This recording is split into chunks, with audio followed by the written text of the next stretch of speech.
Village form life YouTube ఛానల్కు స్వాగతం. నేను 4 నెలల క్రిందట మా ఇంటి పక్కన చిన్న ఖాళీ స్థలంలో ఈ సీమ మిరపకాయలనైతే నాటుకోవడం జరిగింది. ఇప్పుడు మీరు చూస్తున్నారు కదా, ప్రతి చెట్టుకి నింపుగా మిరపకాయలైతే కాయడం జరిగింది. ఇవి వీటిని నేను ఏ విధంగా పెంచుకున్నాను, వీటిని ఏ ఎరువులైతే వాడుకున్నాననే పూర్తి స్థాయి సమాచారాన్ని నేను ఈ వీడియోలో పొందుపరుస్తాను. ఇప్పుడు మనం బయట మార్కెట్లో కొనుక్కునే పచ్చిమిర్చిలో లేదా ఎండుమిర్చిలో ఎక్కువగా ఫెర్టిలైజర్స్ని, పెస్టిసైడ్స్ని వాడడం జరుగుతుంది. వీటిని మనం డైరెక్ట్గా తీసుకోవడం వల్ల అనేక రకమైన జబ్బులు కలిగే అవకాశం ఉంది. కాబట్టి వీటినైతే అందువలన నేను వీటిని ఇంటి దగ్గర అయితే పెంచుకోవడం జరిగింది.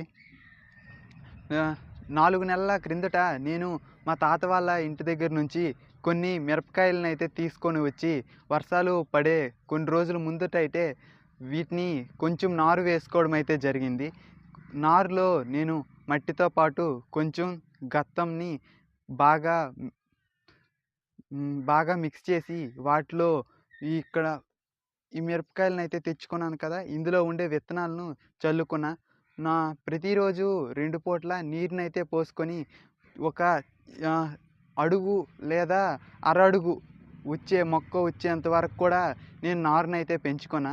నారు బాగా పెరిగిన తరువాత ఆ నారు మొక్కలను ఇక్కడ ఖాళీ స్థలంలో కొంచెం దూరంగా ఉంచుకొని 2 మొక్కలనైతే నాటుకున్నాను. నేను వీటిని పెంచేందుకైతే ఎటువంటి రసాయన ఎరువులను లేదా క్రిమిసంహారక కారణాలను మాత్రం ఏమాత్రం కూడా ఉపయోగించలేదు. నేనైతే వీటిని కేవలం ఆవు పేడ మాత్రమే ఆవు పేడ, గత్తం మాత్రమే ఉపయోగించి పెంచుకున్నాను. ఇవి ఇప్పుడు మీరు చూస్తున్నారు కదా, ఇవి ఎక్కువగా అప్పడాలు చేసుకోవడంలో మరియు అప్పడాలు ఏమైనా ఇంట్లో చేసుకునే జంతికలు అలాంటి వాటిలో ఎక్కువగా ఉపయోగిస్తూ ఉంటారు. ఇవి మనం సాధారణ ఎండుమిర్చితో పోలిస్తే చాలా ఘాటుగా అయితే ఉంటాయి. ఇందులో ఒక ఉపయోగకరమైన విషయం ఏంటంటే, వీటిని మనం ఏడాది పొడవునా కూడా సాగు చేసుకోవచ్చు. అంటే ఒకసారి మనం నాటుకున్నట్టయితే ఈ చెట్టు నుంచి ఏడాది కాలం పాటు ఇప్పుడు పచ్చిమిర్చినైతే తీసుకోగలం, ఈ మిరపకాయలనైతే తీసుకోవచ్చు. వీటిని మనం నార్మల్గా పచ్చిమిరపకాయలు వలె ఉపయోగించుకోవచ్చు, లేదా బాగా ముదిరిని ఎరుపు రంగు వచ్చిన తర్వాత ఎండుమిరపకాయలు రూపంలో కూడా బాగా వెండవేసి ఎండుమిరప రూపంలో కూడా ఉపయోగించుకోవచ్చు. నేనైతే ఇక్కడ ఒక 10 మొక్కలనైతే నాటుకున్నాను. ఈ 10 మొక్కలకి ఒక ఉడిచిన 2 నెలల తరువాత కాపు అయితే మొదలైంది. ఈ 2 నెలల్లో నాకు సుమారు 1.5 కేజీ మిరపకాయల వరకు వచ్చాయి. ఇప్పుడు కూడా చెట్టు నింపుగా కూడా మిరపకాయలు అయితే ఉన్నాయి. వీటిని మీరు ఎవరైనా పండించుకోవాలి అనుకుంటే మీ దగ్గర దుకాణాల్లో ఉండే ఎండుమిరప లేదా సీమ మిరపకాయలు అని అడగండి.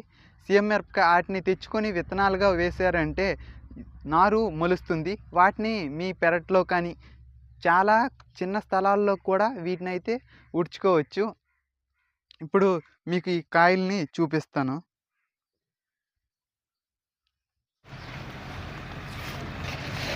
నేను ఇప్పుడు ఈ 10 చెట్ల కాయలను కూడా సేకరించుకున్నాను.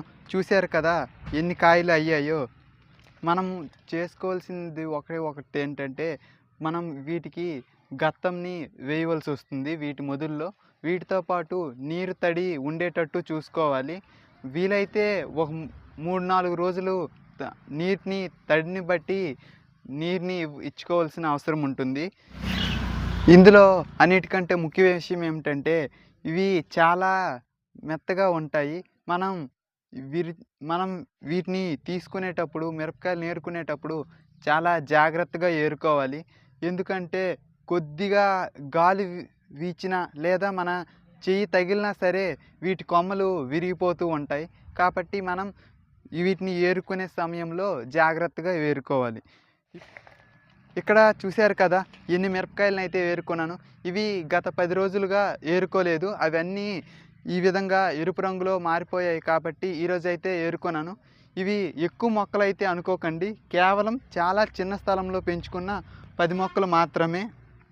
కాబట్టి మీరు కూడా ఎటువంటి పురుగుల మందులు రసాయనాలు వాడినటువంటి మిరపకాయలను పెంచుకోవాలంటే మీ ఖాళీ స్థలాల్లో ఈ విధంగా మీరు కూడా పెంచుకోవచ్చు.